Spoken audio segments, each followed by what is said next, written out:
আজ আমরা যাচ্ছি পার্ক সার্কাসের 7 পয়েন্ট ক্রসিং এর কাছে অবস্থিত আন্ডার ওয়াটার টানেল অ্যাকোরিয়ামে। তবে কলকাতায় এই প্রথম হলো এই অ্যাকোরিয়াম।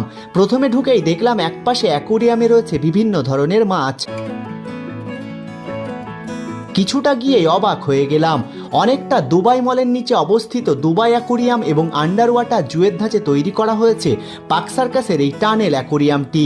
দেখলে মনে হবে জলের অনেক নিচে সুড়ঙ্গ করা হয়েছে আর যার ভিতর দিয়ে হেঁটে যাচ্ছেন আপনি, কিন্তু আসলে তা নয়। সেখানে বসানো হয়েছে বড় বড় জলের ট্যাঙ্ক, আর এই ট্যাঙ্কের মধ্যে ভাসছে রঙিন মাছ। আর এই অভিনব অ্যাকোরিয়াম দেখে বিস্ময় ফুটে উঠছে ছোট থেকে বড় সকলের চোখে মুখে।